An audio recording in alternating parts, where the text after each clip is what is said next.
하나님께서는 예수 그리스도께서 세상을 의로 심판하실 한 날을 정하셨다. 성부의 모든 권세와 심판권이 그리스도께 주어졌다. 그날에 배교한 천사들이 심판을 받을 뿐만 아니라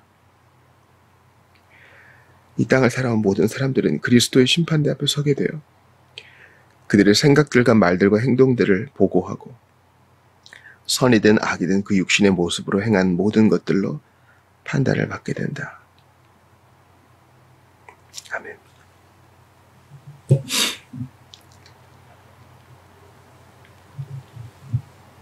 사도행전 17장 31절을 봅시다. 이는 정하신 사람으로 하여금 천하를 공의로 심판한 날을 작정하시고 이에 그를 죽은 자 가운데서 다시 살리신 것으로 모든 사람에게 믿을 만한 증거를 주셨음이니라 하니라. 아멘.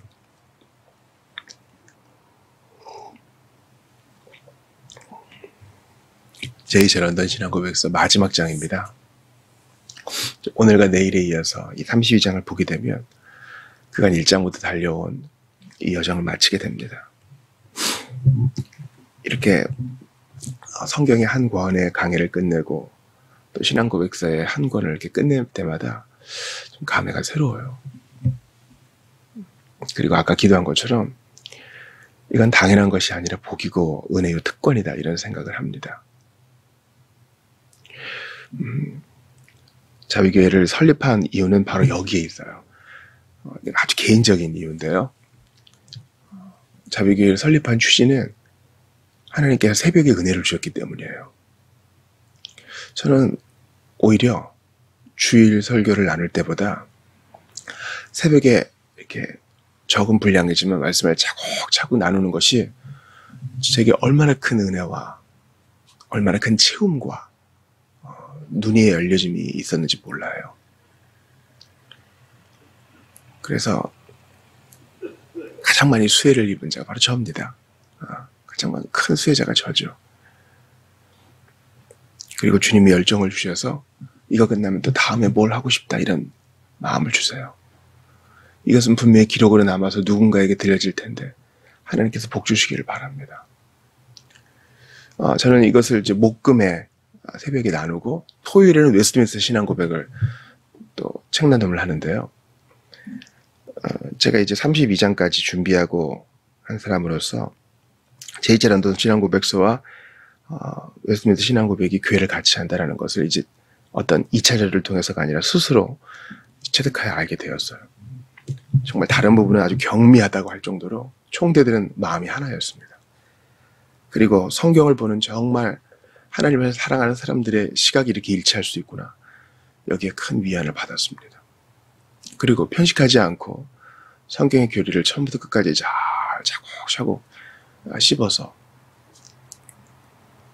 반복하여 공부하는 것이 우리 신앙생활에 얼마나 중요한가 그걸 또 알게 돼요.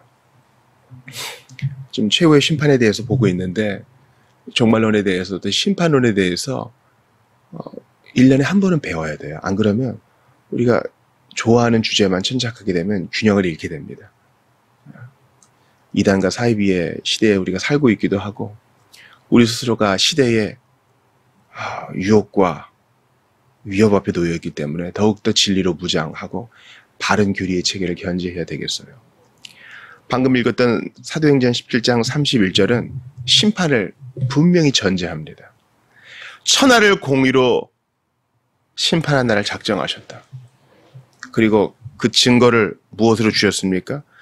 예수님을 죽은 자 가운데서 다시 살리신 것으로 모든 사람에게 믿을 만한 증거를 주셨어요. 즉 하나님이시요 창조주시요 구원자이신 예수님은 이 땅에 몸으로 성육신 하시어서 초림하시어서 십자가와 부활의 구속을 이루셨죠. 그리고 마지막 날에는요 악의 모습이 아닌 연약한 모습이 아닌 절대적 심판자의 모습으로 오셔서 천하를 심판하신다. 이것으로 믿을 만한 증거를 주셨으니 우리가 이것을 분명히 마음에 새겨야 됩니다. 즉 종말론적인 자세가 우리에게 있어야 돼요. 세상에 끝이 있다. 그리스도의 심판대가 있다. 우리가 각각 해명해야 할 때가 있다. 하나님께서는 예수 그리스도께서 세상을 의로 심판하실 한 날을 정하셨습니다. 한 날. 그날이 있어요. 오고 오는 세대에도 지난 세대에 많은 적그리스도들이 있었지만 그 날을 앞두고는 정말 큰 적그리스도, 바다에서 나온 짐승, 땅에서 나온 짐승, 유력한 인물이 그리스도의 대의를 가로막을 것입니다. 그러나 주님은 그 한 날을 정하셔서 천하를 심판하십니다. 요한복음 5장 22절을 봅시다. 아버지께서 아무도 심판하지 아니하시고 심판을 다 아들에게 맡기셨으니. 심판의 일은 성자의 일이에요. 성부께서 그 권한을 아들에게 주시고 말씀하신 대로 예수님께서 심판자로 오실 때는 왼쪽과 오른쪽으로 나누실 겁니다. 우리가 준비가 되어 있어야 돼요. 저는 예수를 믿고 회심했는데 저에게도 심판이 있나요? 여기에 대해서는 추후에 계속 살펴보겠습니다. 성부의 모든 권세와 심판권이 그리스도께 주어졌다는 사실을 기억합시다.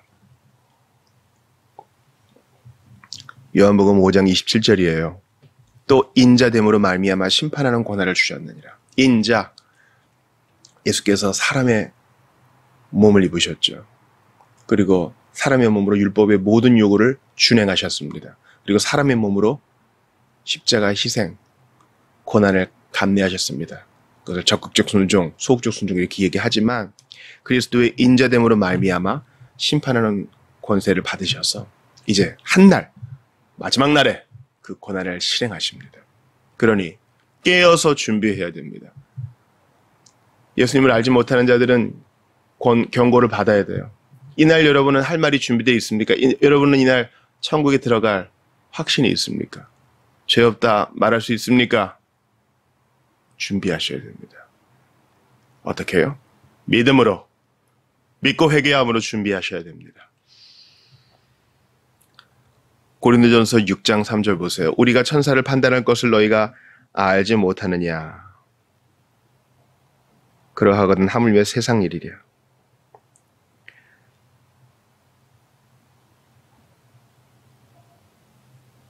천사를 판단할 것. 사실 고린도전서 6장 3절의 문맥은 이거죠. 우리가 그리스도와 함께 다스리며 마지막 날에 천사, 악한 천사죠.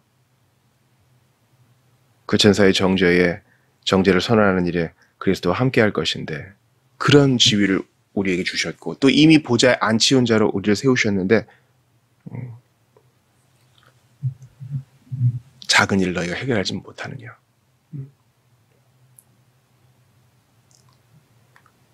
그러니까 이 심판에 대해서 오늘을 사는 우리에게 함의하는 바가 있어요. 주와 함께 다스리리, 주와 함께 심판대에서 악인을 정죄하리. 이런 것은 먼 미래의 일만이 아니라 지금 우리에게 주어진 권한이기도 해요. 우리는 지금 주님과 함께 다스리고 있고 주님과 함께 심판할 수 있어요. 뭡니까? 악한 자를 꾸짖습니다. 마귀를 대적하면 마귀는 떠나갑니다. 그리스도와 함께 온전히 다스리는 건 아니지만 지금도 우리에게 그러한 권세가 주어졌어요. 주의 이름이 우리에게 있기 때문에. 그러므로 이것을 먼 훗날의 일로만 치부하지 말고 오늘 그것을 누리시고 활용하셔야 됩니다. 마귀를 대적하세요. 게으르고자 하는 욕구를 주님이 주신 왕된 권세로 다스리세요. 죄짓고자 하는 마음을 다스리세요. 꾸짖으세요. 유다서 6절입니다. 또 자기 지위를 지키지 아니하고 자기 처소를 떠난 천사들을 큰 날의 심판까지 영원한 결박으로 흑암에 가두셨으며. 여기서 이 자기 처소를 떠난 천사들을 보통 귀신이라 하죠. 마귀의 수하들. 그들은 심판받을 것입니다. 그리고 그리스도를 대적한 자들, 복음을 받아들이지 아니하는 자들은 그들과 함께 불못에 던져지게 됩니다. 이것이 마지막 심판날에 있어질 일이니 우리는 두렵고 떨림으로 준비해야 됩니다. 믿음과 회개로 말씀을 붙들므로 준비해야 합니다. 고린도후서 5장 10절을 보세요. 이는 우리가 다 반드시 그리스도의 심판대 앞에 나타나게 되어 각각 선악간의 그 몸으로 행한 것을 따라 받으려 함이라. 그리스도의 심판대가 있어요. 그날의 배교한 천사들은 심판을 받을 뿐만 아니라 여기에 대해서는 받습니다. 이 땅을 살아온 모든 사람들은 그리스도의 심판대 앞에 서게 되어 그들의 생각들과 말들과 행동들을 보고하고 선이든 악이든 그 육신의 모습으로 행한 모든 것들로 판단을 받게 됩니다. 그리스도의 심판대. 제가 2005년에 신학을 처음 공부할 때, 신학교에 처음 들어갔을 때 칼빈의 기독교 강요를 교수님께 배우며 그리스도의 심판대를 칼빈이 얼마나 강조했는가, 거기에 대해서 좀 신선한 충격을 받았어요. 칼빈은 종말론적인 시각을 가지고 있었구나.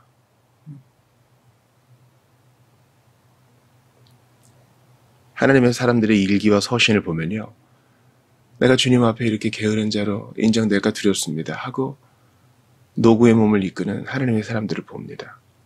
맞아요. 그리스도의 심판대는 모든 사람에게 해당됩니다. 각각 선악간에 그 몸으로 행한 거, 계획하고 생각하고 상상한 거 아니라 행한 것으로. 자, 이게 무슨 말인지 좀 더 살펴봅시다. 전도서 12장 14절 봅시다. 하나님은 모든 행위와 모든 은밀한 일을 선악간에 심판하시리라. 여러분, 심판이란 게 뭡니까? 모든 행위와 모든 은밀한 일을 바라보시고 아시는 주님이 심판하신대요. 심판이란 것은요, 악한 자에겐 벌을 주고 선한 자에겐 상을 주는 게 심판이에요. 우리가 심판이라고 할 때 항상 무서운 것만 생각할 필요가 없어요. 사건을 심리합니다. 의인이고 선행자였네. 상을 주고요.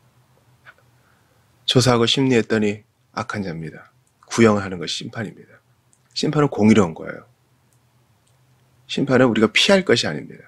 우리가 당당하면 심판이 두렵지 않겠죠. 우리의 모든 행위와 모든 은밀한 일은 그리스도 안에 쌓여 있기 때문에 주님이 감추어 주세요. 이게 복음이죠. 먼 바다에 던지시고 기억도 아니하시겠다고 약속하지 않으셨습니까? 주 오셔서 세상을 심판해도 나의 영혼은 겁없겠네. 내 영혼 평안해. 이것입니다. 예수님께서 오른쪽과 왼쪽으로 나누시고 오른쪽에 있는 사람에게는 상을 주시고 왼쪽에 있는 자에게는 벌을 주십니다. 이게 심판이에요. 오른쪽에 있는 자들은 뭘 잘한지도 몰라요. 열매로서, 믿음의 자연스러운 반응으로서 섬기고 사랑했던 것뿐인데 주님이 상을 줘요. 이게 심판이에요. 반면에 예수님의 이름을 입에 달고 살지만 위선자인 자에게는 벌을 내리세요. 이게 심판이에요. 그러므로 믿는 자, 진실로 믿고 회심한 자에게는 심판이 없습니다. 악행으로의 심판이 없는 거죠. 마태복음 12장 36절 봅시다. 내가 너희에게 이르노니 사람이 무슨 무익한 말을 하든지 심판날에 이에 대하여 신문을 받으리니 이것은 우리 모두에게 경고가 됩니다. 그래, 나 심판 없대. 한번 마음대로 살아보자. 경거망동하게 살라는 뜻이 아닙니다. 하나님께서 신자에게 주신 모든 교리는 우리를 겸손하게 하고 때로 우리로 하여금 과묵하게 하고 묵종하게 하고 견디게 하고 인내하게 하고 참아 기다리게 합니다. 무슨 무익한 말을 하든지. 여러분, 신자라 할지라도 말에 있어 자유로울 자 없잖아요. 이에 대하여 신문을 받는다. 심판날에. 제가 주중에 정말 좋아하는 형제들과 교제를 나누었어요. 마음이 통하고 또 서로 이해가 되니 약간 긴장이 풀어졌나 봐요. 그래서 이제 모임을 파하면서 기도를 하게 되는데 제가 그런 기도를 했어요. 혹시라도 저희가 좀 하나님 영광 가리는 누추한 말 했다면 가려달라고.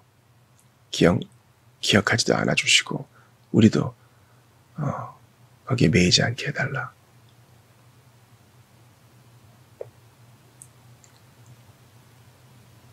마태복음 이 말씀을요, 우리를 진짜 거듭난 신자를 겸손하게 만들어요.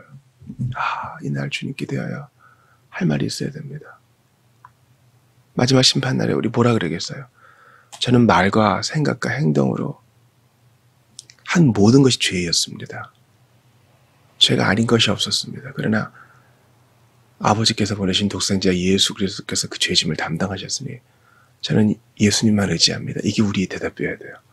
사실은 그게 아니고요. 나머지는 다 잘했거든요. 아니요. 그렇게 해서 심판을 피할 자는 없어요.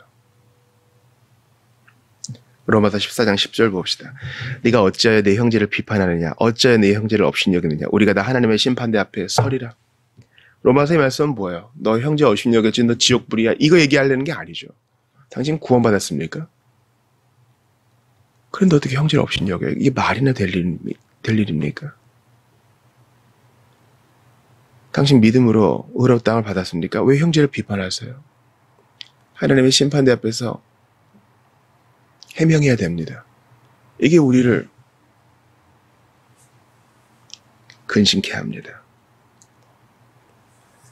우리가 영화의 단계에서 새로운 몸을 입고 주님 앞에 섰을 때에 분명히 상급이 있어요. 어떤 사람은 상을 더 많이 받겠죠. 똑같은 하나님 나라 시민이라도요. 근데 우리는 영화된 몸이 대해서 전혀 모르기 때문에 거기에는 어떤 차별과 차등과 시기와 질투가 있는 상급이 아니에요. 이미 그리스도 안에서 이미 선물은 충분하다고요. 근데 주님이 더 순종한 자에게 주시는 상이 있어요. 그러니까 형제 비판과 업신여기느냐에 대한 것은 신자를 겸손하게 하는 장치입니다. 너 이거 못했으니까 심판대에서 오른쪽에서 왼쪽으로 이동하라는 명이 내린 것이다. 그런 뜻이 아니에요. 이해가 되시죠? 진짜 구원받았다면 내 입술의 성화와 마음의 성화가 있어야 되는데 형제에 대해 비판하고 함부로 얘기한 거 회개합니다. 이게 우리의 반응이어야 됩니다. 로마서 14장 12절 보세요. 이러므로 우리 각 사람이 자기 일을 하나님께 직구하리라. 그렇습니다. 그래서 우리 그 심판대 앞에서도 주님은 찬양을 받으세요. 내가 아닌 주님의 은혜로 불충한 제가 오른편에 서게 되었나이다. 심판에 대한 가장 중요한 말씀 중 하나인 마태복음 24장 32에서 46절을 봅시다. 모든 민족을 그 앞에 모으고 각각 구분하기를 목자가 양과 염소를 구분하는 것 같이 하여 양은 그 오른편에 염소는 왼편에 두리라. 그때 임금이 그 오른편에 있는 자들에게 이르시되 내 아버지께 복받을 자들이여 나와 창세로부터 너희를 위하여 예비된 나라를 상속받으라. 내가 줄일 때에 너희가 먹을 것을 주었고 목마를 때에 마시게 하였고 나그네 되었을 때에 영접하였고 헐벗었을 때에 옷을 입혔고 병들었을 때에 돌보았고 옥에 갇혔을 때에 와서 보았느니라. 이에 의인들이 대답하여 이르되 주여 우리가 어느 때에 주께서 줄이신 것을 보고 음식을 대접하였으며 목마르신 것을 보고 마시게 하였나이까. 어느 때에 나그네 되신 것을 보고 영접하였으며 헐벗으신 것을 보고 옷 입혔나이까. 어느 때에 병드신 것이나 옥에 갇히신 것을 보고 가서 배웠나이까 하리니 임금이 대답하여 이르시되 내가 진실로 너희에게 이르노니 너희가 여기 내 형제 중에 지극히 작은 자 하나에게 한 것이 곧 내게 한 것이니라 하시고 또 왼편에 있는 자들에게 이르시되 저주를 받은 자들아 나를 떠나 마귀와 그 사자들을 위하여 예비된 영원한 불에 들어가라. 내가 줄일 때에 너희가 먹을 것을 주지 아니하였고 목마를 때에 마시게 하지 아니하였고 나그네 되었을 때에 영접하지 아니하였고 헐벗었을 때에 옷 입히지 아니하였고 병들었을 때와 옥에 갇혔을 때에 돌보지 아니하였느니라 하시니 그들도 대답하여 이르되 주여 우리가 어느 때에 주께서 줄이신 것이나 목마르신 것이나 나그네 되신 것이나 헐벗으신 것이나 병드신 것이나 옥에 갇히신 것을 보고 공양하지 아니하더이까. 이에 임금이 대답하여 이르시되 내가 진실로 너희에게 이르노니 이 지극히 작은 자 하나에게 하지 아니한 것이 곧 내게 하지 아니한 것이리라 하시니 그들은 영벌에 의인들은 영생에 들어가리라 하시니라. 의인들은 믿음이 자기도 알지 못하는 선행으로 드러났고요. 악인들은 그리스도를 믿지 않음이 자기들도 알지 못하는 위선에 빠져들게 했습니다. 그러므로 이 심판론, 최후 심판에 대한 교훈이 우리에게 주는 실제적 적용을 아시겠어요? 신자 여러분. 물론 비신자 여러분은 믿고 회개하셔야 됩니다. 예수 믿고 돌아오셔야 됩니다. 그날이 속히 올 것이니 여러분 살아있을 때 이 날이 안 오면 여러분 죽은 이후에 그날은 반드시 오고 납니다. 오고 말아요. 준비가 되어 있습니까? 천국에 들어갈 자신이 있습니까? 에이, 천국이 어디 있어? 이렇게 말씀하시는 분들 정말 그렇게 자신할 수 있습니까? 마지막 병상에서 마지막 호흡을 몰아쉬며 그렇게 자신할 수 있습니까? 아니에요. 누구도 죽음을 피할 수 없고 누구도 심판을 피할 수 없어요. 하나님 살아계십니다. 지금이라도 믿고 예수님께 가십시오. 신자 여러분들께 부탁드립니다. 이 심판론이 우리에게 주는 적용이 뭐예요? 지극히 작은 자 하나에 섬기는 것입니다. 우리는 너무 입술로만 떠들어요. 감옥을 방문해 보신 적 있습니까? 지체들이 안 보이는데 신방하냐고요? 아, 그 누구의 일이지? 아니요. 우리 일이잖아요. 전화도 할 수 있고 메신저도 할 수 있고 기도도 할 수 있는데 우리는 핑계가 너무 많아. 안 봐도 될 거 보느라고 너무 정신이 팔려 있어요. 한 번밖에 없는 삶, 힘써 주님을 섬겨야 되는데 뭐 그리 할 게 많습니까? 지극히 작은 자 하나에게 하고 난 잊어버려. 할 일을 했을 뿐입니다. 그게 우리의 상인데 우리는요. 교회 앞에서 그냥 눈에 보이는 봉사 몇 개 하고 사람들이 칭찬받는 일에 너무 익숙해 있어요. 은밀하게 주님을 섬겨본 적이 과연 언제입니까? 그 어느 때보다 헐벗은 자, 나그네, 병든 자가 많은 때입니다. 그만큼 주님을 섬길 기회가 무궁무진한데 언제까지 이렇게 살겠습니까? 최후 심판은요. 아, 믿는 자는 심판 없대 목사님이. 안심이다. 이걸로 끝나서는 안 돼요. 바른 종말로는 지극히 작은 형제 섬김으로 드러나야 돼요. 솔직히 말해보죠. 교회도요. 사회적 단체예요. 비슷한 무리가 모이게 돼 있어요. 아, 난 여기에 어울리지 않아. 누군가 그렇게 소외감을 느끼고 떠나간다면 그건 우리의 책임 아니겠습니까? 우리가 돌보고 우리가 사랑하고 할 만한 사람이 아니라 나한테 갚아줄 능력이 없는 사람을 섬기는 것이 주님이 원하시는 길 아닐까요? 그렇게 섬기고 잊어버리는. 그래서 마지막 주님이 기억하시면 그걸로 된 거잖아요. 이런 일들이 있어야 교회가 살고 하나님과의 관계가 살고 다시 한번 우리가 빛과 소금 역할을 할 수 있게 되는 것입니다. 지극히 작은 자를 섬기시는 여러분 다 되시기를 그리스도의 심판대를 생각하면서 오늘도 섬김과 사랑으로 나아가는 여러분 되시기를 오늘도 예수 믿는 믿음 견고히 붙드는 여러분 되시기를 주의 이름으로 축원합니다.